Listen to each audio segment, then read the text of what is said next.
Happy New Year, because it's our first video for 2023.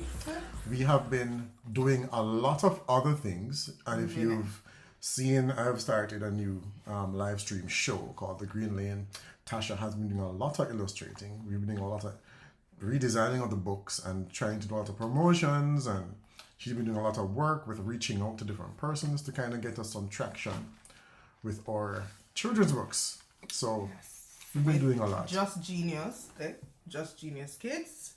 Yeah, so that's where we've been. We've been MIA. We apologize. However, the videos that we do have up, we've still been getting a lot of questions. Yeah.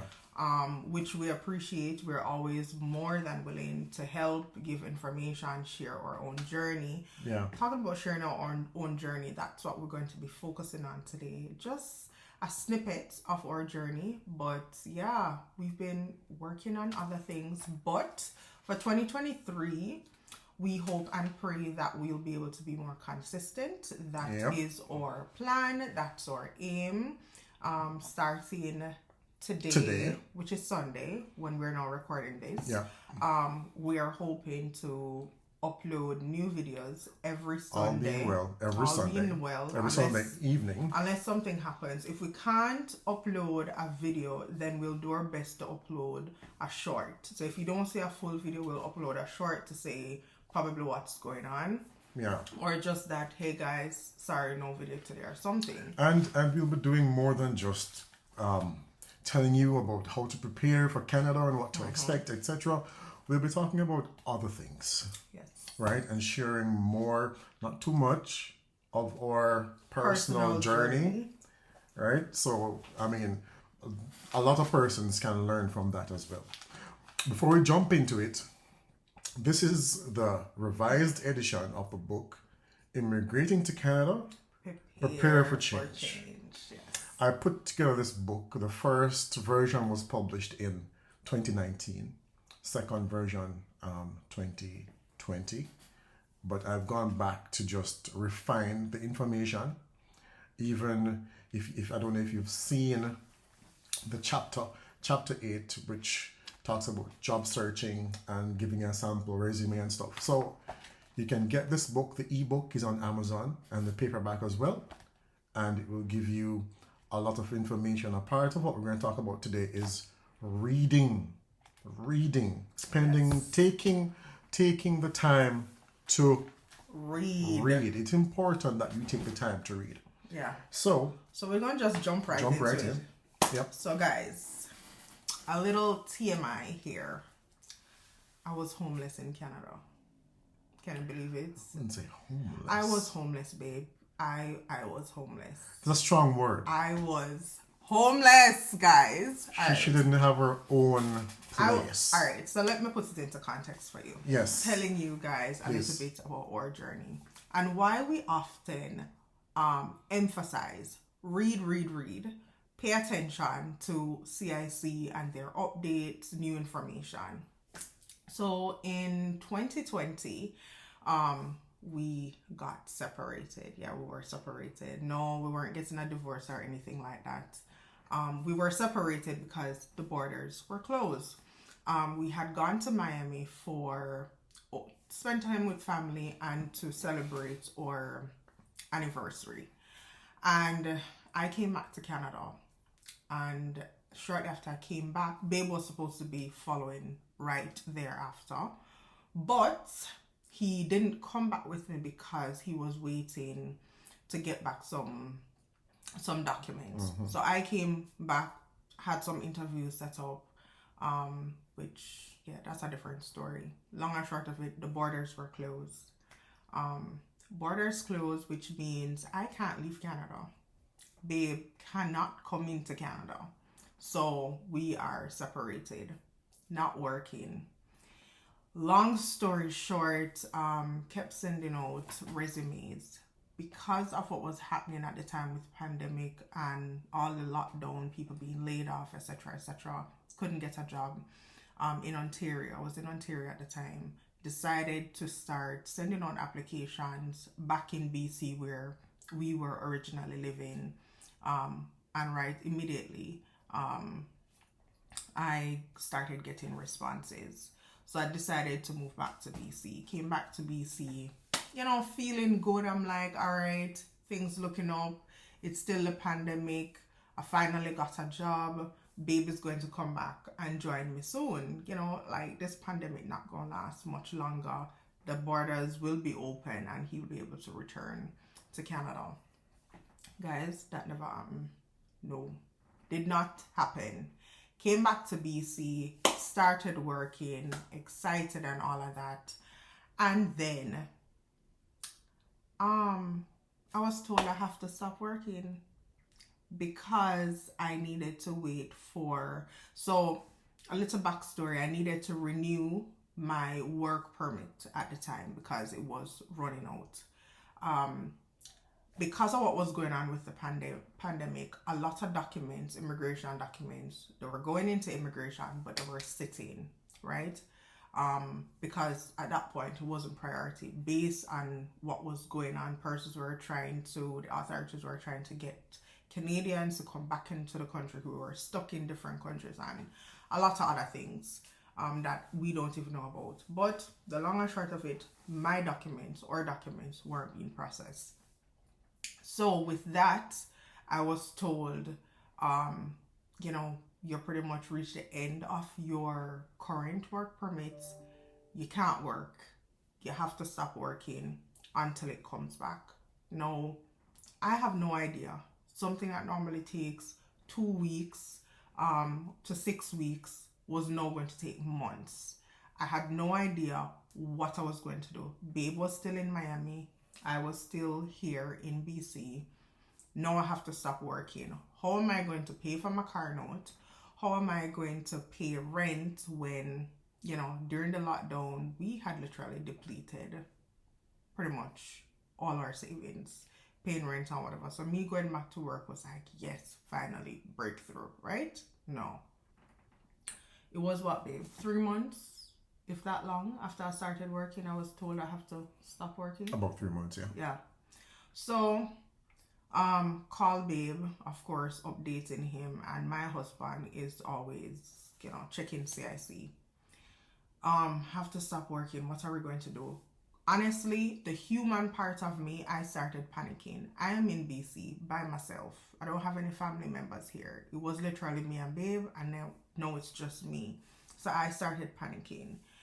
And because I'm like, I won't have any income. How am I going to pay my rent? Where am I going to go? Like all these answers. And we reached out to an immigration officer, which we never normally do, but we wanted to know, was there something that we were missing? And if so, what is that something? Because there's no way I can not be working right now. Reach out to this lady, and we decided not to go forward with her because, she's telling us what's on CIC. And like I said, my husband would always be checking in. So with that, after I had a whole meltdown, pulled together and we're like, okay, this is what's going to happen. During that time, going back to one of the things we said first, which was pay attention to CIC website, pay attention to the new updates because things are always changing. And it was no different during COVID.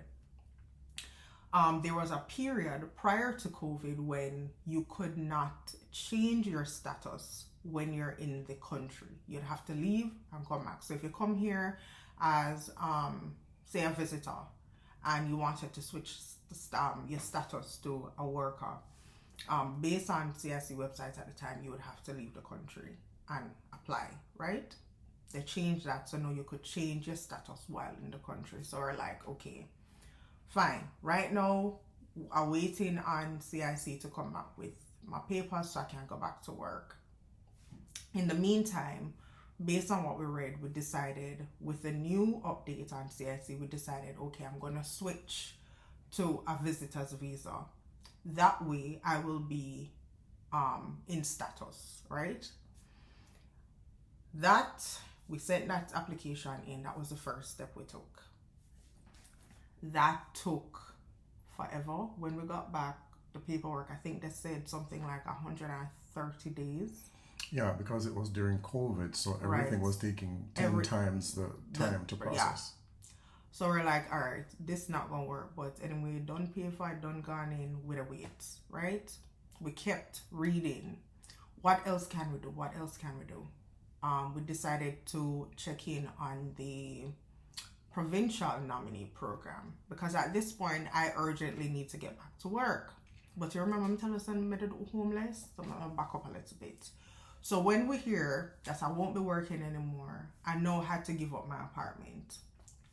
And I'm like, okay, based on what we have, I don't know what we're going to do for income, but based on what we have, let's try and get something cheaper, probably rent a room. And if you know me, that was a big deal. I don't like sharing my space, especially bathrooms. I'm a huge germaphobe. When I say huge, like it's really bad. I don't use public toilets. It's really, really bad. So, babe, jog my memory. I decided to double down, and God would so have it, guys, that at that time when I didn't know what was gonna happen, I was speaking to a personal trainer, and God would have it that she said to me, don't know this girl from nowhere. Of course, we are friends now, but at the time, don't know this girl from nowhere. Met her at work one time. She does personal training on the side, and it was something I wanted to do. So she said to me when I reached out to her to say, hey, I won't be using your services anymore because I just found out I have to stop working. And she said to me, listen, if you need somewhere to stay, let me know. Like, I have this many rooms in my house and you can stay with me. And I called Babe immediately and told him. I told my landlord that I was going to give up my apartment, and she couldn't understand why because I had just moved in, right? And one day she came downstairs and then she said to me, what is going on? I just started crying. And then she said to me, I told her what happened, and she went up, she spoke to her husband, and she came back downstairs and she said to me, you can stay as long as you need to without paying rent. When your documents come back and you're able to work again, then we'll work out a payment plan for you to pay us the back rent. So now I had two options. And I remember Babe and I speaking about it, and I prayed about it. Like, I pray about it. Now, there's been a text nothing at all, but certain decisions I don't take lightly. I ask God, like, God, tell me plain, what must I do? We spoke and we decided, when I finally get back my documents and I start working, we don't want to have this huge debt that we have to rectify. So even though it was a great offer, and that's a big deal, like, I have no idea. It's a pandemic. I have no idea when these documents are coming back, right? And based on what the feedback that we get in, based from CIC, these are the number of days that we have to work with, right? Mm-hmm. These are the number, and that was the reality. So long story short, let me tie it up, is that I decided to go with my girl Myra. If you're seeing this, shout out, I love you. I decided to move in with Myra and her mom, and I paid a small amount for the room. So I had my own room, we shared bathroom, all the common spaces we shared. Beautiful family, love them, will forever be grateful. At that time I got a babysitting gig. Another girlfriend of mine who was doing somebody's hair said, hey, my girlfriend isn't working, and she was looking at babysitter. I did that for a minute. Beautiful family, but babysitting wasn't my thing. It wasn't, but it did what it was supposed to at the time financially, and I am forever grateful. So that's another thing. Like, don't come up here with no bougie mentality, because guys, things change. The other thing I'll say to you, which is something I always say this, don't come fixated with an expectation, right? Like, don't be stuck on this is what it's going to be, because when you come fixated with an expectation and something like COVID happens and all your plans go through the window, everything changes, you're stuck, whether by yourself or with your family, you need to be in a position to reposition, right? You know, when you're playing netball and them say you have to catch the ball and pivot, you need to be able to do that in order to maintain some sanity. So I moved in with her, and then Babe and I decided to go the route of provincial nominee program. So again, nobody told us about this. If we weren't reading, we wouldn't know the details of it. So after reading, I was able to speak to a co-worker of mine who had done it, but she did it in a different province, which means the intricacies of her process would be different than mine because it differs province to province, correct? Right? So we did a lot of reading. Babe was on top of it. Contacted my employer that I was no longer working for, that I had to stop working, and I told them, hey, there's this option, provincial nominee, but with provincial nominee in BC, you need to show that there's a job, a full-time job, not a contract. So full-time, regular pay, not being paid less than someone who is Canadian. This employer needs to have good standing with the BC government, among some other things, and they need to show that they have put that particular job out that you're being offered for a certain period of time. They need to, when I say show, they need to show everything. So how long it was out, how many clicks they got. They need to be able to show like the qualifications of these persons that applied, why they are choosing to offer the job to a non-Canadian. So all those things were checked. My company said, yes, we will offer you this job.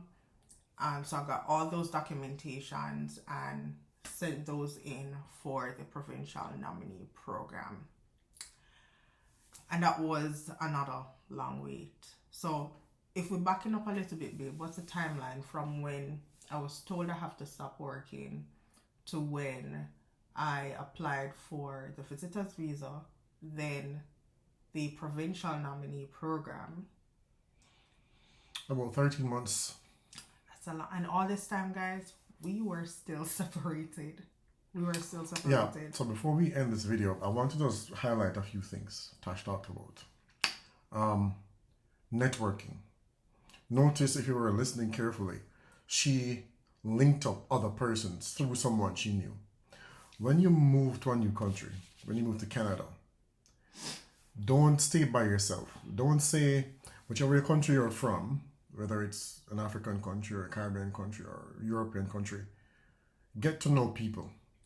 Because it's easier, life is easier if you know someone who can connect you with someone immediately than trying to figure things out yourself. Network, meet people, have conversations. Don't be afraid to tell people what you're going through, because many people know somebody who may be able to help you, and we've proven that. And Canada is a country of networking. So meet people and get to know people. Share your journey. Somebody will be able to help you out. And then read. It can't be overemphasized at all. And most of you watching still won't read. You'll probably reach out to us to ask us to sit on a phone call with you, which is okay, right? But even then, what we tell you is true, but if you don't go and check, you will still end up probably paying an agent and end up being tricked and scammed if you're not reading. And to that point, I want to interject before we close out this video. To that point about reading, I said to you we applied for the provincial nominee program. We are permanent residents now, yes, but we didn't get it through the provincial nominee program because of, and I won't go into that, because of some background things that was happening. We actually got or letters and everything for the provincial nominee program to get our PR card, and we had to pull out at the last minute. But we were comfortable in pulling out. Why? Because we kept reading, right? And in so doing, we found that the government was coming out with a pilot program called TR to PR, which is temporary resident to permanent resident. It was a temporary policy. Right, for the period due to COVID. It was something that I came in with due to COVID, because my story wasn't unique in that I had to stop working. A lot of us. A lot of persons. So it was to really get persons working, who were out of status. Right, back into status in a short time. Yeah. And with that, we were able to leave that situation and go into the TR to PR. And that's how we got to our permanent residents. And that worked out for us way better than the provincial nominee program. So read. This book is available on Amazon. You can get the ebook immediately, or you can order the paperback. It's just a short guide with practical information. Most of it is experience. A lot of it is what I learned through working with the provincial government in employment services. So get the book, read it, reach out, comment on the video, share with your friends, subscribe, and we will continue to share with you more information. A lot was said today. A lot more has to be said. So yes. Stay tuned. Next week, we're going to be posting videos every Sunday. Look out for them, and you can always reach out to us for any help or any questions or guidance that you need. Free of charge. Okay? It's free. It's free. All right. And guys, leave in the comments the things that you want us to see this year. Like the specific topics that you want us to touch on this year, look up information on. All right. See you next week. Take care of yourselves.